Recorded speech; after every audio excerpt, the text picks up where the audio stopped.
There are lot of people who discourage कि भैया नहीं करना, कहाँ फंस गए।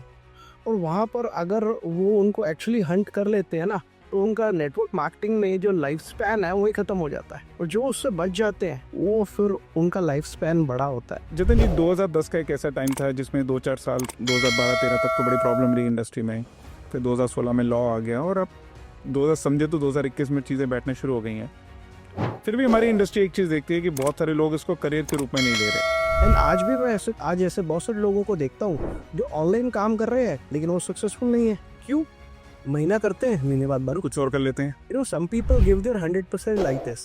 20% on Monday, 10% on Tuesday, like that. True. So you have to give it 100% every day. लेकिन मेरा मानना ये है कि स्किल्स जो है ना वो बहुत इम्पोर्टेंट रोल प्ले करती हैं इंसान के कामयाबी में, बट स्किल्स से भी ऊपर जो है ना माइंडसेट इम्पोर्टेंट है। Hello and welcome to Rahul Sudan value podcast. ये शो जो आपको कनेक्ट करता है उन एंटरप्रेन्योर्स के साथ जिनकी स्टोरी, जिनके एग्जांपल्स हमें मैसेज देते हैं कि हम अपनी लाइफ को कैसे बेटर बना सकते हैं। ज़िंदगी में कोई भी प्रॉब्लम हो, हम इन एंटरप्रेन्योर्स के एक्सपीरियंस से सीख के अपनी लाइफ में इम्प्लीमेंट कर सकते हैं। आज के जो हमारे गेस्ट हैं वो एक डेफिनेशन को बड़ा सक्सेसफुली प्रूफ करते हैं। ये कहा जाता था कि लीडर कौन होता है। तब आज से 25 साल पहले एक सेइंग कही जाती थी, लीडर वो होता है जिसके बहुत सारे फॉलोअर्स होते हैं। फिर उसके बाद एक ऐसी डेफिनेशन आई जो मैनेजमेंट बुक्स में पढ़ाई जाती थी कि एक्चुअल लीडर वो होता है जिसके बहुत सारे लीडर फॉलोअर होते हैं, यानी एक ऐसा लीडर जिसके साथ उसकी टीम में और भी लीडर्स होते हैं। तो आप एक लीडर हैं जिसके साथ 1 लाख फॉलोअरशिप है और आप एक ऐसे लीडर हैं जिसके साथ 10 लीडर हैं, तो उसको जेन्युइन लीडर कहा जाता था। आज मैं आपको जिनसे मिलवाने जा रहा हूँ वो एक ऐसी ही डेफिनेशन को, ऐसे ही रोल को सक्सेसफुली प्रूफ करते हैं। आइए मिलते हैं जतिन अरोड़ा जी से, जो फॉरएवर लिविंग प्रोडक्ट्स के टॉप 20 लीडरशिप में आते हैं इंडिया में, और जिन्होंने एक बहुत successful direct selling business setup किया है पिछले 15 सालों में। आपका स्वागत है Jatin ji, welcome to the show. Jatin ji, आपकी जर्नी के बारे में तो सब जानते हैं जी। और आपका खुद का जो यूट्यूब है, सोशल मीडिया है, इंस्टाग्राम है, वो भरा रहता है और हमारी टीम भी काफ़ी सारा उसको फॉलो करती है। और मुझे लगता है जब तक ये शो निकलेगा तो करीबन 5 लाख फॉलोअर्स तो आपके हो ही जाएंगे। Building a career from corporate to direct selling, ये जर्नी कैसी रही, कैसे शुरुआत हुई सारी एक्सपीरियंस की? जर्नी तो सपनों से शुरू होती है ना। तो जब मैं कॉर्पोरेट में था, जॉब करता था, बेसिकली मैं कॉल सेंटर में काम करता था। तो जब मैं कॉल सेंटर में काम करता था, कान पे हेडफोन लगा होता था, तो मैं हमेशा ये सोचता था कि यार ये मैं जिन अमेरिकन्स के साथ बात करता हूँ, कभी मैं ज़िंदगी में अमेरिका जा पाऊँगा? क्या बात है। तो पहला सपना ज़िंदगी में शायद माइंड में ये आया होगा।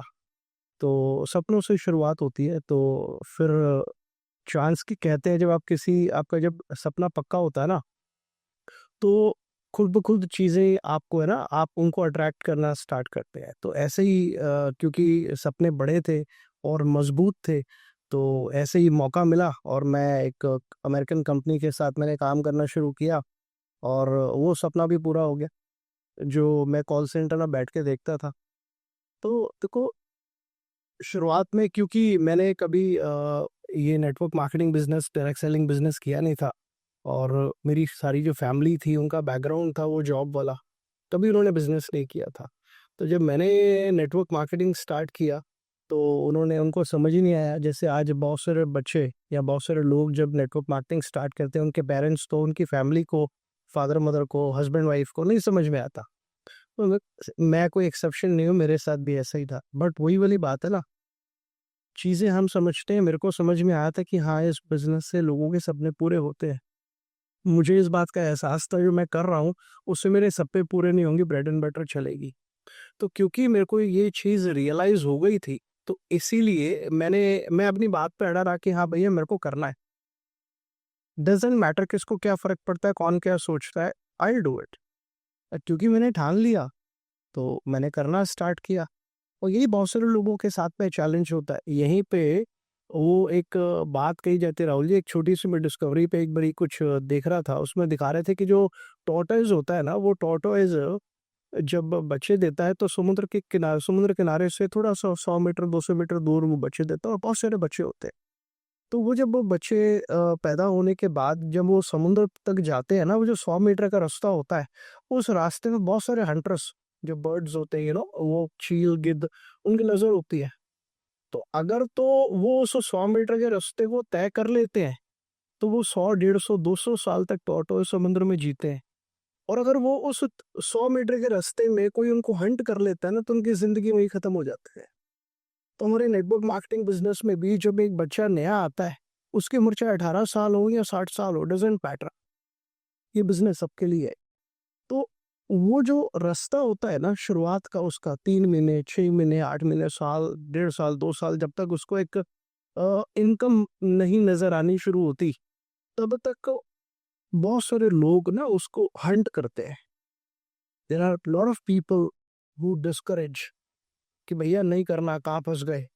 और वहाँ पर अगर वो उनको एक्चुअली हंट कर लेते हैं ना, तो उनका नेटवर्क मार्केटिंग में जो लाइफ स्पैन है वही खत्म हो जाता है।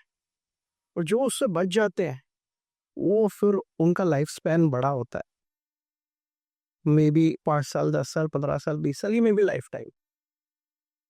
तो मेरी जर्नी भी कुछ ऐसे ही शुरुआत हुई थी। पर इस टॉर्टोइस वाली कहानी से एक चीज़ तो निकल के आती है कि आज भी जो यंगस्टर हैं, जब वो डायरेक्ट सेलिंग, नेटवर्क मार्केटिंग का नाम सुनते होंगे, तो बाहर भी नेगेटिविटी तो उनको झेलनी पड़ती है परसेप्शन के लिए। आ, तो आपका ऐसा ट्रेनिंग सिस्टम क्या है जो इनको इस चीज़ के लिए स्ट्रॉन्ग करता है, इसको फोकस लेकर आता है? तो कैसे इनको आप ट्रेन करते हैं फिर? देखो, और ट्रेनिंग का हर बिजनेस पे बहुत बड़ा रोल है। और एक कहावत है, 100 सुनार की, एक लोहार की। हमारा जो बिजनेस है ना, ये एक लोहार की वाला बिजनेस नहीं है, ये 100 सुनार की वाला बिजनेस है। इस पे ना आपको रेगुलर बेसिस पे ना आपको हैमरिंग करनी पड़ती है। जब आप नेटवर्क मार्केटिंग बिजनेस करते हो ना, तो इसमें हम ना बहुत सारी कंडीशनिंग लेकर आते हैं। जब हम इस बिजनेस पे आते हैं, कि हमें बचपन से सिखाया गया होता है कि पैर उतने पसारो जितनी चादर है, या पैसे के बारे में भी है, money is evil, don't think much about it, don't run after it. But when we get into network marketing business, तो हमें ये पता चलता है, अरे पैसा कमाना तो बहुत ज़रूरी है, इसके बिना ज़िंदगी चल नहीं सकती है। तो ये ना कॉन्ट्राडिक्टरी हो जाता है। और जब हम इनिशियल स्टेज पे नेटवर्क मार्केटिंग में आते हैं, फ़ोन करने शुरू करते हैं, अपलाइन का फ़ोन आता है, डाउनलाइन उसको फ़ोन करते हैं, हमारी एक्टिविटीज़ थोड़ी सी डिफरेंट होती है और घर वाले भी इसको नोटिस करते हैं। जब नोटिस करते हैं तो वो बोलना स्टार्ट करते हैं कि भैया ये किन कामों में लग गया। इस टाइम पे ट्रेनिंग का बहुत इंपॉर्टेंट रोल होता है। मेरा मानना ये है कि आप किसी को 3 घंटे की ट्रेनिंग अटेंड कराने की बजाय, आप उसको डेली आधे घंटे की, 15 मिनट की एक शॉर्ट ट्रेनिंग आप उसको देना स्टार्ट कर दो। जब उसको डेली हैमरिंग, देखो किसी की माइंडसेट जो कंडीशनिंग होती है ना, वो एक दिन में नहीं बदली जा सकती। ये प्रोसेस है। मे बी किसी की कंडीशनिंग, किसी को कंडीशन करने में 15 दिन लगे, किसी को महीना लगे, किसी को 2 महीने, किसी को 3 महीने, किसी को 6 महीने। बट अगर एक बच्चा, एक बंदा नास्तिक है, उसको गायत्री मंत्र नहीं आता, लेकिन अगर वो रोज मंदिर में जाके बैठना स्टार्ट कर दे, तो दूसरों से सुन सुन के सीख लेगा। तो इसीलिए ट्रेनिंग बहुत इंपॉर्टेंट है। मैं मेरी टीम में तो हमेशा मैंने कोविड के टाइम पे एक सिस्टम बनाया था, तो आपके साथ शेयर कर देता हूँ। This is a trade secret of our business. COVID जब आया तो उस टाइम पे हमने ये सोचा, हम रेगुलर बेसिस पे अपनी टीम की ट्रेनिंग सैटरडे संडे को करते हैं, अभी कैसे करेंगे, अभी तो सब कुछ बंद हो गया। तो within the month of March, जिस महीने लॉकडाउन लगा था, we created a system of 30 days and 30 trainings. उसमें हमने डिसाइड किया कि शाम को 7:30 बजे एक बंदा जूम पे आएगा, ट्रेनिंग स्टार्ट करेगा इस फलाने टॉपिक के ऊपर, रात को 8 बजे खत्म कर देगा, आधे घंटे के बाद में। 31 मिनट की ट्रेनिंग नहीं होगी, 30 मिनट की होगी। And that worked out. But training helps in retention, mentorship helps in growth. जब हम आमने सामने बैठे हैं ना, तो ये मेरे को ग्रो करने में मदद करेगा। बट जब मैं 100 लोगों के बीच में एक मैं भी बैठा हूँ, तो वो मेरे को रिटेन करने में मदद करेगा अपने आप को। तो ट्रेनिंग हेल्प्स इन रिटेंशन। तो वो जो टाइम था उस टाइम पे, क्योंकि हम ऑनलाइन सेम मंथ में आ गए जिस मंथ में लॉकडाउन लगा था, तो लोग एटलीस्ट शुरुआत में जो घबराए हुए थे कि अब क्या होगा, वो रिटेन हो गए। मैनिफेस्टेशन पे यकीन करते हैं कि को करते, मतलब जो सोचते हैं वही होता है? देखो डिपेंड करता है, मैनिफेस्टेशन जरूर काम करता है, बट ये भी सच है कि जो हमारी किस्मत पे लिखा है वही मिल रहा है, उससे ज्यादा कुछ नहीं मिल रहा। बहुत ज़्यादा लिखा है तो बहुत ज़्यादा मिलना है, बहुत कम लिखा है तो बहुत कम मिलना है। और अगर किस्मत में नहीं है, आप जितना मर्ज़ी मैनिफेस्ट कर लो, वो मिल के भी आपके पास से चला जाना है। मैनिफेस्टेशन अच्छा है, करना चाहिए और बहुत लोगों को फ़ायदा भी मिला है, मुझे भी फ़ायदा मिला है। बट मेरा ये मानना है कि किस्मत का बहुत बड़ा रोल है हमारी ज़िंदगी में ना, बिना मेहनत के तो कुछ नहीं होता। अक्षय कुमार का एक इंटरव्यू था, ये मेरा पर्सनल ओपिनियन है कि मैं पहले ऐसा कहता था कि 70-30%, 70% मेहनत का रोल है, 30% किस्मत का रोल है। एक इंटरव्यू में अक्षय कुमार ने बोला 30% मेहनत का रोल है, 70% किस्मत का रोल है। आप किसकी माने? आई थिंक वो टाइम की बात है कि किस ऑडियंस को एड्रेस कर रहे होंगे और किसको बात कर रहे होंगे, तो शायद ये अब जतिन जी 2010 का एक ऐसा टाइम था जिसमें 2-4 साल 2012-13 तक को बड़ी प्रॉब्लम रही इंडस्ट्री में। फिर 2016 में लॉ आ गया और अब 2000 समझे तो 2021 में चीज़ें बैठने शुरू हो गई हैं। फिर भी हमारी इंडस्ट्री एक चीज़ देखती है कि बहुत सारे लोग इसको करियर के रूप में नहीं ले रहे। पहले था कि लोग पहले 6 महीने में छोड़ देते थे। आजकल एक दूसरा ट्रेंड है कि लोग 5 साल 10 साल के बाद या तो कंपनी बदल रहे हैं या इंडस्ट्री छोड़ देते हैं क्या। अब ये वाली जो प्रॉब्लम है 5 साल 10 साल वाली, जिनको पैसा तो आ गया, जिन्होंने टेस्ट भी ले लिया, जिन्होंने सिस्टम भी दे सीख लिया, स्वाद भी ले लिया, वो क्यों छोड़ देते हैं फिर? सर देखो, डिपेंड करता है, क्या होता है जब आज मैं मॉर्निंग में एक मीटिंग टीम की ले रहा था तो उसमें मैंने उनको एक बात बोली। जब एक बंदा कुछ मुकाम पे पहुंच जाता है ना, एक सर्टेन लेवल पे आ गया, 50,000 लाख रुपए कमा रहा है, तो जब वो 50,000 लाख रुपए जब कमा रहा होता है और वो ये सोचता है कि आई हैव अराइव्ड, तो फिर उसकी ना वहाँ से ग्रोथ जो है ना वो रुक जाती है। मेरा ऐसा मानना है कि नेटवर्क मार्केटिंग बिजनेस में ना, या तो आप ऐसे जाते हो या आप ऐसे जाते हो। मैंने कोई बंदा नहीं देखा जो 10 साल तक ऐसे चलता रहा। मतलब उसको लाख रुपए महीना आ रहा था और 10 साल तक लाख रुपए महीना आता रहा था। आई नॉट सीन दैट। या तो वो लाख से 50 पे जाता है, 50 से 25 पे जाता है, 0 पे जाता है, या लाख से 2 पे और उससे ज्यादा जाता है। मतलब मैं एक जनरल आपसे बात कर रहा हूँ और 1 लाख रुपए मैं एक कॉन्टेक्स्ट ले रहा हूँ। कोई बात है, कोई भी एग्जाम्पल ये जस्ट टू टेक। हाँ, ठीक ठीक है। तो मेरा मानना ये है कि अगर जब बंदा एक जगह पे आके स्टक हो जाता है ना, तो फिर वो बड़े सारे ना रास्ते ढूंढना स्टार्ट करता है, ओके। इसीलिए वो छोड़ देते हैं। अगर वो जो कर रहे हैं, अगर उसी में ध्यान लगा के रखे और ग्रो होते रहे, बजाय दूसरे तीसरे रास्ते ढूंढने के, वो उसी बिजनेस में कैसे ग्रो होना है उसके तरीके ढूंढते रहे, तो वो नहीं छोड़ के जाएंगे। बट अब यही जो टीम है, जो आपने इतनी बड़ी टीम बनाई, उसमें सिस्टम बनाया, अब कई बार कई लीडर स्टेज पे जाके कुछ ऐसा बोल देते हैं जो आउट ऑफ सिलेबस कहता कहा जाता है इसको, कि कई बार वो इनकम के बारे में कुछ ऐसा बोल देते हैं या प्रोडक्ट के बारे में ऐसा बोल देते हैं जो जनरली कंपनी की पॉलिसी नहीं होती या आपकी खुद की टीम की पॉलिसी नहीं है। उस सिचुएशन को कैसे हैंडल करते हैं फिर? देखो, ये मेरे को ऐसा लगता है कि कंपनी को अपनी पॉलिसीज को दुरुस्त करना चाहिए, उनको स्ट्रिक्ट करना चाहिए। आप देखो, जब आप यूएस में जाते हो, आप सड़क पे थूक सकते हो, आप सिंगापुर में जाके पान थूक सकते हो वहाँ पे। सोच भी नहीं सकते। यहाँ पे आम बात है, फाइन नहीं लगता ना। तो जब तक लोगों को फाइन नहीं लगेगा ना, जब तक आप डिसिप्लिनरी एक्शन नहीं लोगे ना, तो people will keep doing it. मैं ये नहीं कह रहा कि अगर किसी के ऊपर आप कोई डिसिप्लिनरी एक्शन लोगे तो खत्म हो जाएगी, चीजें खत्म हो जाएगी, नहीं। कब हो जाएगी? कम हो जाएगी, मे बी 90% तक कम हो जाए। आज रेड लाइन जंप करने का आप लगा दो 20,000 पे चलान, देखो उसके बाद कितने लोग रेड लाइट जंप करते हैं। आप सड़क पे थूकने का लगा दो एक बारी चलान 10,000 रुपए का, देखो कितने लोग थूकते हैं सड़क पे।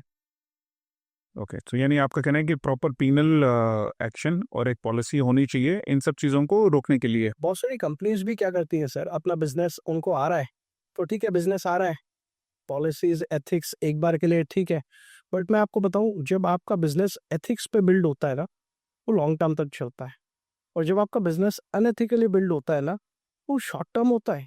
आज आप तो शॉर्ट टर्म के लिए कंपनी या उसका डिस्ट्रीब्यूटर, कंपनी में भी 2-4 करोड़ रुपए कमा लेगी, मे बी डिस्ट्रीब्यूटर 10-12-20 लाख रुपए कमा लेगा, इससे ज्यादा रास्ता नहीं है सर। हम्म। ट्रू। अनएथिकल तरीके से काम किया गया, कोई भी काम किया गया, एक तो काम भी बंद होता है और फिर आपके ऊपर जो पर्सनल लाइबिलिटी आती है वो भी एक बड़ा मैटर है। करेक्ट। ओके।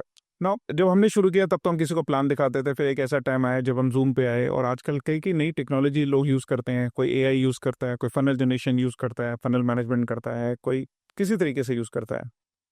सो क्या आपकी टीम में सभी अलग अलग तरीके के लोग हैं, कि सभी भी हमारे जैसे पुराने टाइप है कि पेपर पेन पे समझाने वाले हैं सारे? देखो ये सब चीज़ें मैटर नहीं करती। अभी कुछ टाइम पहले एक पर्सन ने जो खुद भी ठीक ठाक सक्सेसफुल है, उसने कंपनी के प्रेसिडेंट से एक सवाल पूछा और 1.5 मिनट लगा के सवाल पूछा। 1.5 मिनट लगा के उसने सवाल पूछा। हाँ जी। उसने बोला कि आप ना एक सिंगल क्वालिटी बताइए कि एक बंदे की जिसने ना एक लेगेसी बिल्ड करी हो बिजनेस में, लेगेसी क्रिएट करी हो। तो उसने ये सवाल पूछने में 1.5 मिनट लगाया। उन्होंने आंसर देने में 1 सेकंड लगाया। बोला वो गुण है कंसिस्टेंसी। आप एआई यूज़ करो, फनल यूज़ करो, आप ऑफलाइन मीटिंग्स दो, ऑनलाइन मीटिंग्स दो, आप कुछ भी करो, everything works. But it only works when you are consistent. The challenge with people is आज भी मैं ऐसे बहुत सारे लोगों को जानता हूँ जो आज भी जो ट्रेडिशनल मेथड से 2020 के पहले वाले ऑफलाइन मीटिंग्स उससे काम कर रहे हैं and they are successful, they are making money. Key is consistency. Absolutely. And आज भी मैं ऐसे बहुत सारे लोगों को देखता हूँ जो ऑनलाइन काम कर रहे हैं लेकिन वो सक्सेसफुल नहीं है। क्यों? महीना करते हैं, महीने बाद बंद। कुछ और कर लेते हैं। Some people give their 100% like this, 20% on Monday, 10% on Tuesday, like that. True. So you have to give your 100% every day. I think ये बहुत ही बढ़िया टैगलाइन है, 10% on Monday and 10% on Tuesday. I think it's कहते हैं कि आजकल ना इंस्टाग्राम पे ज्ञान तो सब जगह बट रहा है, करने वाले को हिम्मत चाहिए। Correct. ऐसा तो कोई क्वेश्चन रहा नहीं कि जिसका आंसर अवेलेबल नहीं है। आज किसी को पतला होना है, मोटा होना है, या ट्रेनर बनना है, या कोच बनना है, बस करने की डिसिप्लिन होना ही शायद आज की डेट में की रह गया है। जतन जी, ये तो था आपके काम के बारे में, आपकी टीम के बारे में और तरीकों के बारे में। कुछ पर्सनल बात पूछते हैं आपसे। आप फेवरेट बुक्स कौन सी हैं, पढ़ते हैं बुक्स कौन सी आपको लगता है कि आपकी फेवरेट रही हो, टॉप 3 चॉइस? देखो मेरी फेवरेट, मैं हमेशा मानता हूँ कि books are the best friends, honestly speaking. और जिस किताब ने मेरी जिंदगी बदली है, अगर हम उससे फेवरेट पूछो तो मैं आपको वही किताब बता देता हूँ, rich dad poor dad, Robert Kiyosaki साहब के। अगर ये किताब मैंने नहीं पढ़ी होती तो मैं नेटवर्क मार्केटिंग में आया ही नहीं होता, क्योंकि मेरे को नेटवर्क मार्केटिंग 2005 में दिखाया गया, 2003 में दिखाया गया, बट फैमिली ने मना करा। और क्योंकि मेरी अपनी कोई खास रिसर्च नहीं थी उसके ऊपर, तो मैंने बोला पापा ठीक कह रहे होंगे, दोस्त ठीक कह रहे होंगे। But in 2010 what happened, I read a book, this book was gifted to me in 2005। कि भाई 2005 में मिली, लेकिन पढ़ी आपने 2010 में। 2010 में, 2005 में किसी ने गिफ्ट करी मेरे को, बोलो पढ़ लेना। मैंने स्टोर रूम में ले जाके रख दी। भैया कौन पढ़ेगा किताब, स्कूल की नहीं पढ़ी है, कैसे पढ़ेंगे। तो 2010 में वो कहते हैं ना, जब आपके ड्रीम्स पक्के हैं, स्ट्रांग है, तो वो अपने आप सबब बनाता है। तो पता नहीं क्या हुआ, मैं स्टोर रूम में कुछ ढूंढ रहा था, किताब हाथ में आई, धूल हटाई, घर में कोई था नहीं, पढ़ना स्टार्ट किया, इंटरेस्ट आया, नेटवर्क मार्केटिंग उसके बारे में पता लगी, टाइम लेवरेज पता लगा। मैंने कहा तो बढ़िया चीज़ है। फिर मैंने अपलाइन ढूंढना स्टार्ट किया बाजार में, अच्छा, क्या बात है। और 2 महीने बाद मुझे मेरा अपलाइन मिला। And this is how I started. And उसके बाद ये किताब, I am a big advocate of this book, I have recommended this book two thousands of people. और उसके बाद when I was in corporate, तो आई हैड डिफरेंट हैबिट्स। फिर मैंने किताब पढ़ी डेल कार्नेगी की, वो कौन सी है, how to win friends and influencers करके। That help me a lot in altering my mindset, altering my attitude. Because मेरा मानना ऐसा है, बहुत से लोग ना टीम बना लेते हैं लेकिन वो टीम को मैनेज, उस टीम को लीड नहीं कर पाते। Team banana is a skill, team को लीड करना इज अ माइंडसेट। जतिन जी, आपने अपनी 2 फेवरेट किताबों के बारे में बताया, रॉबर्ट कियोसाकी साहब और Dale Carnegie. These are legendary books जो किसी भी एक अपकमिंग एंटरप्रेन्योर, डायरेक्ट सेलर या D2C फाउंडर सबको पढ़नी चाहिए। आपकी अपनी बुक जो है वो भी काफ़ी फेमस है और काफ़ी सारे लोग उसको फॉलो करते हैं, पढ़ते हैं। माइंडसेट के ऊपर ये बुक निकालने का क्या पर्पस था आपका? देखो मेरा मानना ये है कि स्किल्स जो है ना, वो बहुत इंपॉर्टेंट रोल प्ले करती हैं इंसान की कामयाबी में। बट स्किल्स से भी ऊपर जो है ना, माइंडसेट इम्पॉर्टेंट है। एक बार मोहम्मद अली से किसी ने पूछा, जब आप रिंग में हार रहे होते हो तो सबको ऐसा लगता है कि अब आप नहीं उठ पाओगे, तब भी आप उठ जाते हो और हारा हुआ मैच जीत जाते हो। पूरा इंसान रिंग में हारने से पहले 10 सेकंड पहले अपने दिमाग में हारता है। तो मेरा ऐसा मानना है कि mindset plays an much more important role than skills. तो क्योंकि मैंने पीछे भी आपने स्ट्रगल की बात करी, पहला जो सवाल था आपका जर्नी से रिलेटेड, तो मेरी जो जर्नी है ना बड़ी ज़्यादा जिगजैग वाली रही है, उसमें बड़े सारे स्ट्रगल्स थे। तो मैं इस किताब के माध्यम से लोगों को बताना चाहता था कि देखो, ज़िंदगी में जितना भी स्ट्रगल आए, अगर आपकी ज़िद है ना कि आपको कामयाब होना है, आपके सपने बड़े हैं ना, तो आप ना चींटी की तरह चलना स्टार्ट कर दोगे। आप zigzag है रास्ता, but then you can find your way to reach your destination. So this book is all about that, how to build that strong mindset that nobody can beat you, nothing can beat you, nothing can stop you. It हाँ। makes you become unstoppable. Great. I think ये book जो है, we will personally make sure कि हमारे जो direct selling books है, हमारी जो डायरेक्ट सेलिंग टुडे वेबसाइट है, उसमें एक पेज आता है डायरेक्ट सेलिंग बुक, उसमें ज़रूर लिस्ट करके लोगों को शेयर करेंगे। और मेरे सभी व्यूअर्स उस बुक को वहाँ से परचेज कर सकते हैं। और ऑब्वियसली जतिन जी की वेबसाइट या जतिन जी के इंस्टाग्राम पे भी आप परचेज कर सकते हैं। जतिन जी, इंस्टाग्राम से याद आया, नाउ ये कहा जाता है कि इंडिया में डायरेक्ट सेलिंग को तीनों चारों फेज जो थे, एक फेज आया जिसको हम कहते थे सोशल सेलिंग का फेज कहते थे, डिजिटल सेलिंग का फेज कहते थे। और आपको कई लोग ये कहते हैं, हिंदुस्तान में आप पाइनियर थे उस टाइम पे जब लोग सिर्फ फेसबुक यूज़ करते थे अपने कुत्ते बिल्ली शादी की फोटो डालने में, आपने उसे यूज़ किया बिजनेस को बिल्ड करने में। Correct. आपने कई लोगों को ट्रेन किया, मेंटर किया, जिसमें से आपके कई ऐसी टीम मेंबर्स हैं, स्टूडेंट्स हैं जो वर्ल्ड अक्रॉस ग्लोबल फेमस हुए, कईयों के अपने सोशल मीडिया चैनल बने और काफ़ी सारा सोशल मीडिया कंटेंट क्रिएटर्स बने वो लोग। Right. ये जर्नी कैसे शुरुआत हुई कि अब मैं सोशल मीडिया को डायरेक्ट सेलिंग से जोड़ सकता हूँ? मैं ये क्वेश्चन क्यों पूछ रहा हूँ, क्योंकि डायरेक्ट सेलिंग का बिजनेस क्या माना जाता था? टच का बिजनेस और कम्युनिटी बिल्डअप का बिजनेस। Correct. सोशल मीडिया माना जाता था कि मैंने एक बात दुनिया से करनी है, ठीक है। जिसमें टच कम है, टेक ज़्यादा है। तो इन दोनों चीज़ का एक तो बैलेंस बनाना और फिर टेक में इतनी महारत हासिल करना, ये कैसे शुरू हुआ सर? इसके बारे में बताइए। देखो, टेक के बाद में टच हो सकता है ना। बिल्कुल हो सकता है। हम लोग एक्सपोर्ट बिजनेस करते हैं, तो एक्सपोर्ट बिजनेस में वो एक बार ही टच कर देते हैं, उसके बाद में रोज रोज थोड़ी जाके उनसे बोलते हैं, फॉलो अप ही चलता है ना। बिल्कुल इसी तरीके से हमारे बिजनेस के अंदर आप सोशल मीडिया के जरिए से बिजनेस को कर रहे हो, बट अगर आपका फॉलो अप अच्छा है, अगर आप सामने वाले बंदे से रेगुलर बेसिस पे जूम पे मिलते रहते हो, तो टच बन जाता है ना सर। आप 6 महीने साल में जाके अगर उसको अपने पास बुला लेते हो या आप उसके पास में चले जाते हो, अगर वो आपका परफॉर्मर है तो टच हो गया ना। और लोगों का भी माइंडसेट चेंज हो गया आज के समय में ना। आज 2018 में अगर आपने किसी को जूम मीटिंग में बुलाया होता तो उसके पास में जूम ऐप ही नहीं थी, और उसको पता नहीं था क्या है ये। वो तो क्वेश्चन मार्क। आज के समय में सबको पता है, आज हाउसवाइफ्स को भी पता है कि जूम ऐप क्या होता है, जूम मीटिंग क्या होती है। They attend lot of meetings. पर 2014 में शुरू करने में काफ़ी दिक्कतें आई होंगी, काफ़ी मतलब it's a visionary step. I mean क्या होता है, जितनी जल्दी आप किसी चीज को अडेप्ट करते हो ना, उतना उसके अंदर आपको एक फर्स्ट मूवर एडवांटेज मिल जाती है, और आप उसका ज्यादा से ज्यादा बेनिफिट उठा सकते हो। मैं ऐसा समझता हूँ कि जब आप कोई काम करते हो और आप रेगुलर बेसिस पे लर्निंग करते रहते हो ना, आपको नए नए तरीके पता लगते हैं। अब दो तरीके के लोग होते हैं, एक वो जिनको तरीके पता लगते हैं लेकिन वो एक्शन नहीं करते, दूसरे वो जिनको तरीके पता लगते हैं एक्शन करते हैं। तो 2014 में मैंने एक ट्रेनिंग अटेंड की फेसबुक पे, फेसबुक से रिलेटेड, और मैंने उसको इम्प्लीमेंट करना शुरू किया, मेरे को रिजल्ट आने स्टार्ट हो गए। अब उसके बाद इंस्टाग्राम आया, we started working on Instagram. उसके बाद में मेटा एड्स आई, we started working on Meta ads. उसके बाद फनल आया, we started working on funnels. What I tend to say is, what worked in 2014 did not work in 2017. What worked in 2017 did not work in 2020. What worked in 2020 did not work in 2023. What worked in 23 is not working in 25. And what is working in 25 will not work in 28. So if you adapt the change, if you learn new things, only then you can survive in the market. हाँ, traditional way of doing business can never go wrong, can never be dead.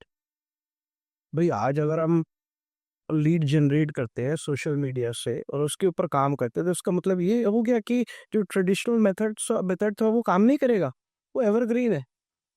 But मैं हमेशा मेरे लोगों को समझाता हूँ कि you need to have multiple ways, like 5 to 6 methods to have the data in your phone book और in your folder to work on it. जब आप एक सिंगल मेथड के ऊपर डिपेंडेंट होते हो ना लोगों से बात करने के लिए, you fail, but you have 5 6 methods, you can never fail. True. I think it's more like a 360 degree horizon चाहिए Absolutely. चीज को कि आप किस तरीके से पहुंच सकते हैं। इनफैक्ट वो एक बड़ा फेमस saying है, हल्दीराम साहब जी हल्दीराम के जो ओनर है वो कहते थे कि जो ज्यादा दिखता है वो ज्यादा बिकता है, ज्यादा बिकता है। पर वो कहते थे ये स्टेटमेंट गलत है। आप जो बहुत ज्यादा दिखता है ना वही बहुत ज्यादा बिकेगा, तो आपको तो हर जगह नजर आना जरूरी है। हाँ। दोस्तों जतिन जी की जो कहानी है, जो अगर उसको मुझे समराइज करना पड़े, वो इस बात पे है कि आप अडेप्ट करें, चेंज करें, सीखें, अपना माइंडसेट डेवलप करें और उसको इम्प्लीमेंट करें। I think it's a perfect story between having a mindset to accept a problem and then implement the solution that is required. Jatin साहब, आपके साथ बातें करने के लिए तो बहुत सारा है, क्वेश्चन है, it's a never ending thing now, but हमें पॉडकास्ट का एक टाइम की वो लिमिट है। Correct. So before we end this podcast, एक लास्ट मैसेज आपकी तरफ से चाहूँगा अपकमिंग डायरेक्ट सेलर्स के लिए, डायरेक्ट सेलिंग टुडे के सब्सक्राइबर्स के लिए। क्या विजन, क्या फ्यूचर देखते हैं इस इंडस्ट्री का? क्या देखते हैं कि क्या रिजल्ट आने वाला है? देखो, नेटवर्क मार्केटिंग बिजनेस जो है ना, ये आज से 20 साल पहले लोगों ने बोला, अब तो कंपनीज आके चली गई। फिर 10 साल पहले भी लोगों ने यही बात बोली कि अब तो नेटवर्क मार्केटिंग का समय आके चला गया। आज भी कुछ लोग बोलते होंगे। And I tell you what, आज से 10 साल बाद भी लोग यही बोल रहे होंगे और आज से 20 साल बाद भी बोल रहे होंगे। क्या बात है। लेकिन जिन्होंने उस 20 साल पहले वाले एरा में फायदा उठाया, विश्वास किया इंडस्ट्री पे, पैसा बना गए, 10 साल पहले वाले भी बना गए, आज वाले भी बना रहे हैं और 10 साल बाद वाले भी बनाते रहेंगे। देखो, बाजार में ना ऑप्शन बहुत सारे हैं और आज तो अवेयरनेस इतनी ज्यादा बढ़ गई है कि एक ऑप्शन मिलता है तो 4 उसके साथ में एड ऑन के रूट में आते हैं। मैटर ये नहीं करता कि आप कौन सा ऑप्शन लेते हो, नेटवर्क मार्केटिंग लेते हो या कोई और लेते हो। मैटर ये करता है कि जिस भी ऑप्शन को आप चूज करते हो ना, if it is network marketing और एनी अदर ऑप्शन, जब आप उस काम को अच्छे से सीख कर करते हो और उसमें कंसिस्टेंट रहते हो, तो यकीनन आपको कामयाबी मिलनी है। लेकिन आपने आज नेटवर्क मार्केटिंग शुरू किया, आप डिस्ट्रैक्शंस आए, क्रिप्टो आया, ये आया, वो आया, तीसरा चौथा दूसरी कंपनी आई, तीसरी कंपनी आई, कोई और दूसरा तीसरा बिजनेस आ गया, आपको ज्यादा ल्यूक्रेटिव लगा और आप उसमें चले गए। This way you can never become successful. एक चीज को पकड़ लो और 2 4 5 साल उसके पीछे लग जाओ। यू नीड टू बिकम, वो कहते हैं jack of all is a master of none. तो you need to become a master of one. एक बार के लिए अब शुरुआत देने के लिए, तो एक बार किसी काम में कामयाब हो जाओगे, कामयाबी का स्वाद चख लोगे, उसके बाद दुनिया पड़ी है ना, जो करना कर। उसके बाद हो सकता है आपको नेटवर्क मार्केटिंग के अलावा कुछ और समझ ही ना आए। जैसे आज मैं 15 साल से कर रहा हूँ, बहुत से लोग 25 साल से कर रहे हैं। तो इसको अच्छा ऑप्शन है ये। मैं ऐसा मानता हूँ कि अगर आज आपके पास में 10 20 50 लाख रुपए है ना, ठीक है, आप दुकान खोल लोगे। आपके पास 5 करोड़ रुपए है, आप मैकडॉनल्ड्स की फ्रेंचाइजी ले लोगे। बट जो नेटवर्क मार्केटिंग शुरू करता है उसके पास ना 50 लाख होते हैं, ना 5 करोड़ होते हैं। बहुत से ऐसे लोग होते हैं जिनके पास 5 लाख भी नहीं होते। एक बहुत बहुत छोटे से अमाउंट से वो अपने काम को शुरू करते हैं। ये बिजनेस ना आपसे शुरुआत में पैसा नहीं मांगता, बट समय, एनर्जी ये मांगता है और विश्वास मांगता है। क्योंकि जब आप शुरुआत में इस काम को करते हो ना, हमें सबसे बड़ा फेल होने का कारण ही हमारा सेल्फ डाउट होता है। जब आप खुद पे विश्वास करते हो, अपना समय लगाते हो, अपनी एनर्जी लगाते हो और कई महीने और साल भर, 2 साल लगाते हो, तो रिजल्ट आता है। हर काम में आता है। नेटवर्क मार्केटिंग की बात नहीं है, हर काम में आता है। बट आप नेटवर्क, लेकिन जो लोग कभी ये काम किया, 2 महीने बाद ये किया, 3 महीने बाद कुछ और किया, कुछ भी कर लो, रिजल्ट नहीं आएगा। बट अभी आप डायरेक्ट सेलिंग कर रहे हो और इसको अगर आप अपना करियर बनाना चाहते हो, ये है इंडस्ट्री, ये है, आप इसको एज अ करियर ले सकते हो, अगले 50 साल तक कर सकते हो, कोई डाउट नहीं। बहुत और कड़ी सर। करना इस तरीके से इस तरीके से बिल्ड करना कि बिजनेस 50 साल तक आपका चले। आप जो ऑर्गेनाइजेशन, जो लोग बिल्ड कर रहे हो, उनको इस तरीके से बिल्ड करना है कि 50 साल तक लास्ट करे, तब आप 50 साल तक कर सकते हो इस बिजनेस को। दोस्तों, ज़्यादातर जितने भी सक्सेसफुल लोग होते हैं उनमें सब में एक चीज़ कॉमन होती है, वही जतिन जी ने भी रीइंफोर्स किया कि टाइम, एनर्जी, ट्रस्ट के साथ जब आप लगाते हैं एक जगह पे फोकस के साथ विद पॉजिटिव माइंडसेट, वो आपके सक्सेस का कारण बन सकता है। 10 काम करने के बजाय किसी एक काम में महारत हासिल करें तो ये इंडस्ट्री आपके लिए है। पूरी एनर्जी, पूरा टाइम, पूरा फोकस करें तो ये आपको एक करियर भी दे सकता है और एक लॉन्ग टर्म बिजनेस भी दे सकता है। With this, we come to the end of this podcast. Keep subscribing to this channel and keep clicking on the link mentioned below. Jatin ji, आने के लिए बहुत बहुत धन्यवाद. Thank you so much for on show. Welcome. Thanks for inviting. Okay.